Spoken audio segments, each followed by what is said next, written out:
હાલ ગરમીનો પારો 43 ડિગ્રીની ઉપર થઈ ગયો છે, ત્યારે ગરમીથી બચવા માટે દેવ દાંડિયા ક્લાસીસમાં ફુવારા સિસ્ટમ ગોઠવેલી છે, જે ગરમીમાં ખૂબ જ રાહત આપે છે અને અમને ગરબા રમવામાં ખૂબ જ મજા આવે છે.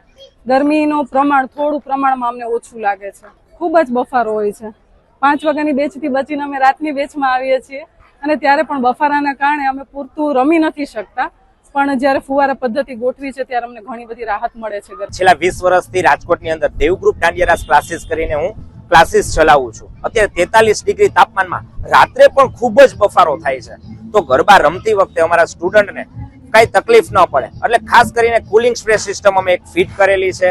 અત્યારે હીટ સ્ટ્રોકના પણ ઘણા કેસીસ બને છે, તો ખાસ કરીને ધ્યાન રાખીને કે ભાઈ રમતા હોય તો કઈ પ્રોબ્લેમ ના પડે એટલા માટે સ્ટુડન્ટનું પણ ખાસ ધ્યાન રાખીએ છીએ. હા, ગરબા રમતી વખતે ખાસ કરી લોહી ગરમ હોય છે, તો એને થોડુંક પણ પાણીનું આપણને સેજ ફુવારા થાય છે તો એ લોકોને સેજ હળવાશ લાગે છે, એટલા માટે કઈ પ્રોબ્લેમ રહેતો નથી. મન પ્રફુલ્લિત રહે છે અને ગરબા રમવાની પણ ખૂબ જ મજા આવે છે. જો કે વરસાદની અંદર રેઇન ડાન્સમાં બધા રેઇન ડાન્સ કરે જ છે, પણ આ ઉનાળાની અંદર કંઈક નવું લાવ્યા છે. હું 5 વર્ષથી અહીંયા દેવ ગ્રુપ ગરબા ક્લાસીસમાં રમવા આવું છું.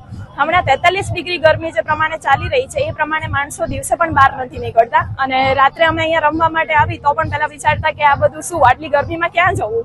પણ હવે અમારા સરે આ ફુવારા પદ્ધતિ જે તમે જોઈ જ શકો છો ઉપર ગોઠવેલી છે, તો એના કારણે અમને બહુ જ એસી જેવી જ ફિલિંગ ટોટલી આવે છે. એટલે હવે ગરમીની કાંઈ એવી લાગતી નથી કે બહુ ગરમી હોય કે શું. એટલે so thank you so much sir. અને હા, ગરમી બધાને ઓલરેડી થતી હોય છે, ઘણા બધાને ઇશ્યુઝ આવી શકે કે ભાઈ કોઈ પડી જાય કે વોટ એવર, પણ હવે આ જે ફુવારા પદ્ધતિ છે તો એના કારણે હવે એવું કાંઈ પ્રોબ્લેમ રહેતો નથી. અને બસ ત્યારે જ ન્યૂઝરૂમ ગુજરાતની યુટ્યુબ ચેનલને સબસ્ક્રાઇબ કરો અને ઇન્સ્ટાગ્રામ અને ફેસબુક પર ફોલો કરો.